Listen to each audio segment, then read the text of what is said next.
Olá, meus amigos queridos.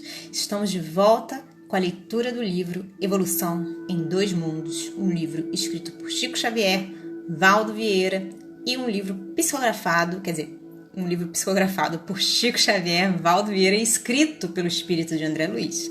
Abrimos o capítulo 24 hoje, no qual eles falam sobre as linhas morfológicas dos desencarnados. Então a pergunta é a seguinte: a que diretrizes obedecem as entidades desencarnadas para se apresentarem morfologicamente? Quer dizer, como é que a gente entende a forma física, né, daqueles que já estão no mundo espiritual, né? O que obedece às regras físicas, morfológicas do mundo espiritual? E aí, a resposta de André Luiz é a seguinte: as linhas morfológicas das entidades desencarnadas no conjunto social a que se integram são comumente aquelas que trouxeram do mundo a evoluírem, contudo, constantemente para melhor apresentação, toda vez que esse conjunto social se demore em esfera de sentimentos elevados. A forma individual em si obedece ao reflexo mental dominante, notadamente no que se reporta ao sexo, mantendo-se a criatura com os distintivos psicossomáticos de homem ou de mulher, segundo a vida íntima, através da qual se mostra com qualidades espirituais acentuadamente ativas ou passivas.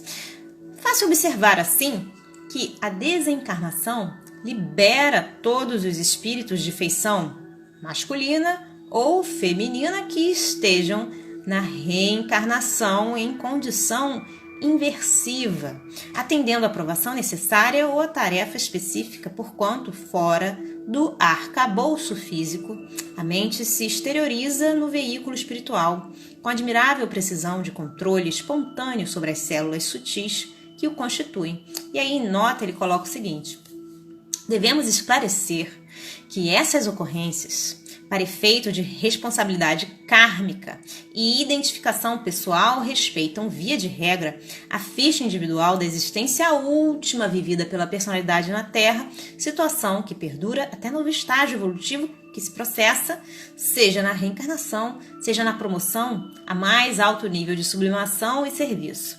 Essa é uma nota do autor espiritual, nota de André Luiz.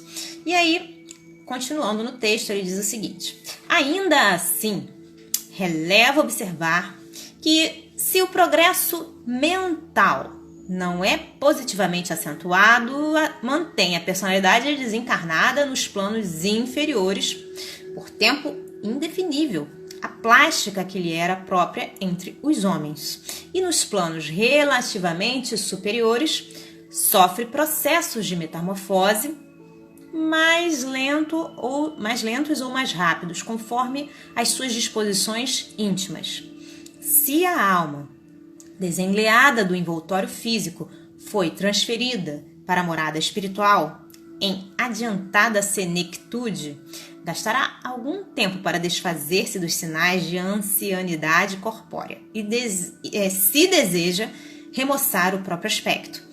E na hipótese de haver partido da terra a juventude primeira, deverá igualmente esperar que o tempo auxilie, caso se proponha a obtenção de traços da madureza.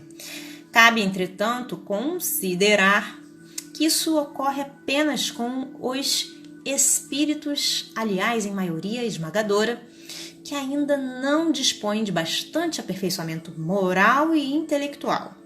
Pois quanto mais elevado se lhes descortine o degrau de progresso, mais amplo se lhes revela o poder plástico sobre as células que lhes entretecem o instrumento de manifestação.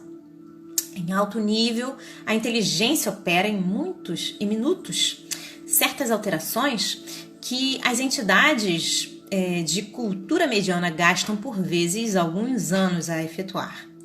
Temos também nas sociedades respeitáveis da espiritualidade aqueles companheiros que, depois de estágios depurativos, se elevam até elas por intercessões afetivas ou merecimentos próprios, carregando, porém, consigo determinadas marcas deprimentes, como sejam mutilações que os desfiguram, inibições ou moléstias que se denunciam na psicosfera que os envolve, ou distintivos outros, menos dignos, como remanescentes de circuitos mentais dos remorsos que padeceram, a se lhes concentrarem desequilibrados sobre certas zonas do corpo espiritual.